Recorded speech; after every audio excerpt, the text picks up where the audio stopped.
E aí pessoal, tudo bem? Giovanni aqui dando sequência ao estudo da biologia e hoje vamos estudar os alelos múltiplos. O tema dessa aula também pode ser chamado de polialelia, ou alelos múltiplos. O que acontece numa situação em que eu observo alelos múltiplos? Veja que aqui eu tenho um par de cromossomos homólogos. O que são cromossomos homólogos? Você recebeu 23 cromossomos do pai, 23 cromossomos da mãe. Então você tem um representante do pai, um representante da mãe, para cada cromossomo. Esses cromossomos eles são homólogos, ou seja, eles têm os mesmos genes. Você recebeu um cromossomo 1 do pai, 1 da mãe, um cromossomo 2 do pai, 2 da mãe. E esses cromossomos são homólogos. Normalmente, os cromossomos apresentam ali nesse loco gênico apenas duas variáveis, um gene dominante e um gene recessivo. Mas pode acontecer de ter mais do que dois genes, mais do que dois alelos. Então, se eu observo em um locus 3 ou mais alelos para ali uma única região, o que é um locus? É uma única região do cromossomo, como se fosse um endereço em que eu localizo um gene, mas que você vai ter ali a observação que um só caráter se manifesta de cada vez e você tem várias possibilidades de fenótipos. Nós chamamos isso então de alelos múltiplos ou polialelia. Características da polialelia. Ocorre então com um par de cromossomos homólogos em determinado loco gênico. O gene apresenta 3 ou mais alelos com ou sem dominância. Então precisa ter 3 ou mais alelos para ser considerado polialelia. Forma um número variável de genótipos e também fenótipos diferentes. Professor, não entendi ainda. Então, para que você possa entender bem, vou te mostrar aqui alguns exemplos. E esse exemplo falamos de cor da pelagem em coelhos. Quando a gente observa a cor do pelo de coelhos, a gente tem a possibilidade aqui de observar 4 genótipos. 4 genótipos e 4 fenótipos. Quais são esses fenótipos? Existe, por exemplo, o que nós chamamos de agouti, que é o selvagem. Existe o chinchila, o himalaia e o albino. Então, observe que eu tenho aqui um par de cromossomos homólogos, nesse loco gênico destacado aqui em vermelhinho, ou laranja, né? Meio vermelho, meio laranja, você observa que pode ocupar esse loco gênico o Czão, o CCH, o CH e o CAzinho. A mesma coisa no outro cromossomo, pode ocupar o C, CCH, CH e o CAzinho. E aqui é importante você saber que existe uma relação de dominância. O Czão, ele domina todo mundo. O CCH é dominado pelo Czão, domina o CH e domina o CA. O CH domina o CA, mas é dominado pelo CCH e pelo Czão. E o CA, que está representado em relação ao alelo do albinismo, não domina ninguém. Como que isso é organizado em questão de uma tabela? Então você observa isso na tabela, você tem aqui o agouti selvagem. O agouti selvagem está relacionado ao Czão. Então por isso que tem várias possibilidades de genótipo, já que o Czão domina todo mundo.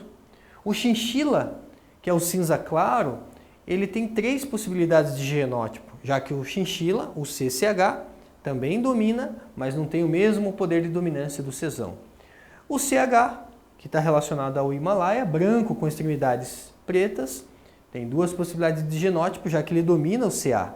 E o CA, como não domina ninguém, o coelhinho branco, o albino, só vai se manifestar quando esse CAzinho estiver em dose dupla.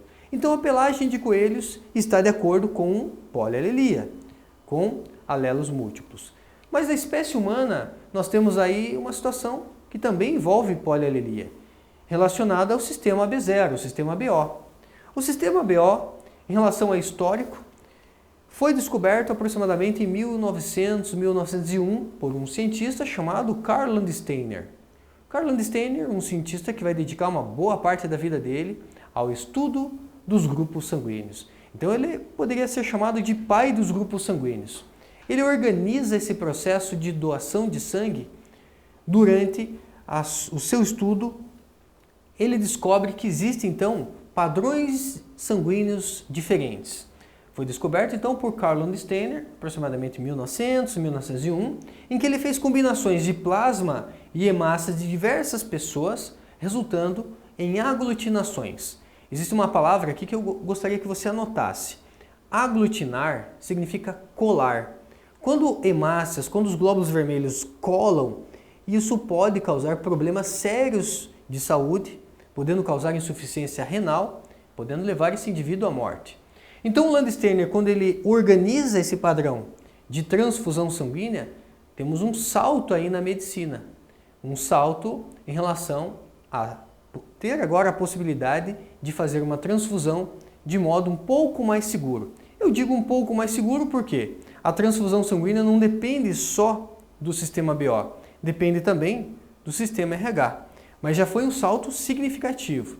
Em relação ao sistema BO, a maior parte da população ou tem sangue O ou tem sangue A. Poderia dizer que 87% da população apresenta sangue O ou A. 3% sangue AB, 10% sangue B. Em relação a ser positivo ou negativo, o O negativo, que a gente vai ver mais adiante, que é o doador universal, corresponde a 9% da população. RH negativo, em relação a pessoa ter RH positivo ou negativo, 85% da população tem RH positivo, 15% tem RH negativo. E aí eu montei essa tabela aqui para que a gente possa estudar juntos. Em relação a essa tabela, o que a gente observa? Temos aqui 4 fenótipos. A pessoa pode ter sangue A, sangue B, sangue AB e sangue 0 ou O. Eu estou falando 0 porque, na verdade, o correto mesmo é 0. Quando o Landsteiner falou do sistema BO, ele falou do sistema AB0 ou ABO, só que um erro de tradução ficou como ABO. E até hoje a gente usa O, não é errado, né? Mas é importante dizer que o correto mesmo seria AB0. Em relação a genótipo, como que fica? Em relação a genótipo, nós temos um alelo IA. Por que é uma polialelia? Porque o alelo IA ele tem o mesmo poder de dominância em relação ao alelo IB, então a gente diz que eles são codominantes, mas eles dominam o alelo Izinho. Então nós temos aqui 3 alelos, o A, o B e o Izinho. A pessoa que tem sangue A, ela tem genótipo IA-IA ou IA-Izinho. O IA-Izinho a gente chama de heterozigoto, o IA-IA chamamos de homozigoto. A pessoa que tem sangue B pode ser IB-IB ou IB-Izinho. A pessoa que tem sangue AB vai ter genótipo AB. Quem é 0 ou O, Izinho-Izinho, já que o Izinho-Izinho não domina ninguém. Lembre-se que em relação a A e B, temos uma situação de codominância. Em relação a A e B, em relação ao Izinho, temos uma situação de dominância completa. Então o sistema BO envolve tanto uma situação de codominância entre A e B e uma situação de dominância completa em relação ao Izinho. Preciso que você entenda o que é aglutinogênio. Aglutinogênio é a mesma coisa que antígeno. E esse antígeno ele está presente na membrana das hemácias. Então aqui você observa pessoas que têm sangue A, consequentemente tem uma glicoproteína, que é um glicocálix, presente na membrana das hemácias do tipo A. Pessoas que têm sangue A já nascem com anticorpos anti-B. Anticorpos, a mesma coisa que a aglutinina. Então, quando eu falar para vocês aglutinina, estou falando de anticorpos. Quando eu falar de aglutinogênio, estou falando de antígeno. Pessoas que têm sangue B, quer dizer, tem uma glicoproteína B na membrana das hemácias e tem anticorpos anti-A no plasma sanguíneo. Pessoas que têm sangue AB têm simultaneamente glicocálix ou glicoproteína A, glicoproteína B e não possui aglutininas no plasma. Porque se tivesse aglutinina anti-A ou anti-B, atacaria o mesmo tipo sanguíneo. Pessoas que são O ou 0, e aqui você vai entender agora por que é 0, é 0 aglutinogênio, não tem aglutinogênio. Se não tem aglutinogênio, consequentemente vai ter aglutininas anti-A e anti-B. Então essa é uma tabela relacionada ao sistema BO. Montamos juntos essa tabela para que você possa dominar isso aqui. Dando uma reforçada em relação ao que nós comentamos, pessoas que têm sangue A têm a glicoproteína A ali nas hemácias e tem os anticorpos anti-B ali, anti-A, né? Anti-B no plasma. Então, quem é A tem anticorpos ou aglutinina anti-B no plasma. Já nasce com esses anticorpos anti-B. Pessoas que têm sangue B já nascem com anticorpos anti-A no seu plasma. Pessoas que têm sangue AB não possuem anticorpos, não possuem aglutininas. Pessoas que têm sangue zero aglutinogênio, têm anticorpos anti-A e anti-B. Isso traz então um padrão de transfusão sanguínea. Em relação ao padrão de transfusão sanguínea, como que fica? A questão da pessoa que tem sangue AB. Quem tem sangue AB, pensa comigo, imagina que o teu sangue é AB. Se o teu sangue é AB, quer dizer, o teu corpo conhece a glicoproteína A, o teu corpo conhece a glicoproteína B. Então você pode receber sangue de quem é A? Pode. Você pode receber sangue de quem é B? Pode também. Pode receber sangue de quem é O? Também pode. E é lógico que a gente vai priorizar sempre a doação do mesmo tipo sanguíneo. Então, sempre que precisa de transfusão, prioriza a doação do mesmo tipo sanguíneo. Mas se precisar, quem é AB pode receber de outros tipos sanguíneos. Mas talvez você está aí pensando, pera aí, professor, se eu sou AB e eu recebo um sangue A, o que vai junto com esse sangue A? Lembra o que tem no plasma sanguíneo de pessoa que tem sangue A? Tem anticorpos ou aglutinina anti-B. Então vai um pouquinho de anticorpos junto. Só que a quantidade de anticorpos que vai em uma bolsa de sangue, ela é desprezível. Então por isso que se eu sou AB, se você tem sangue AB, você pode receber um sangue A. Mas junto com o sangue A vem anticorpos anti-B. Não vai causar problema para mim esses anticorpos? Não, porque a quantidade de anticorpos que vem em uma bolsa de sangue é uma quantidade desprezível. Então existe aqui uma limitação. Uma pessoa que tem sangue AB não pode receber muito sangue A, pode receber uma bolsa de sangue de quem é A, de quem é B, de quem é O. Por isso que vai priorizar o mesmo tipo sanguíneo. E um detalhe, se o meu sangue é A e eu recebo um sangue B, aí temos uma incompatibilidade. Se o meu sangue é A, pensa comigo, imagina que o teu sangue também é A. Se a gente recebe uma transfusão de uma pessoa, de um doador que tem sangue B, o meu corpo não conhece esse sangue B. Quem é A, nós temos aí aproximadamente em torno de um pouco mais de 5 litros de sangue no corpo. 5 litros e meio de sangue. Em 5 litros e meio de sangue, você tem uma quantidade significativa de anticorpos anti-B. Se eu sou A, eu tenho uma quantidade significativa de anticorpos anti-B. Consequentemente, os meus anticorpos vão destruir as hemácias desse doador.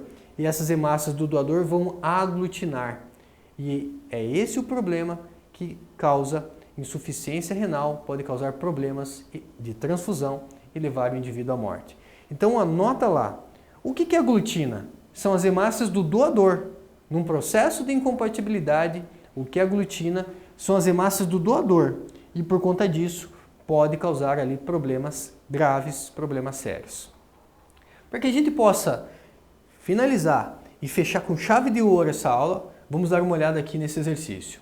Assinale a alternativa que preenche corretamente as lacunas do texto abaixo, na ordem em que aparece. Pessoas que pertencem ao grupo sanguíneo A têm na membrana plasmática das suas hemácias o quê? Um aglutinogênio A. Então vamos escrever aqui, ó, aglutinogênio A. E no plasma sanguíneo tem anticorpos ou aglutinina anti-B. As que pertencem ao grupo sanguíneo O ou 0 não apresentam aglutinogênio na membrana plasmática das hemácias. Então a alternativa correta, alternativa B. Aglutinogênio A, tá certo? Aglutinina anti-B e aglutinogênio preenche esse exercício. Maravilha, gente! Encerramos assim mais uma aula. Até a próxima!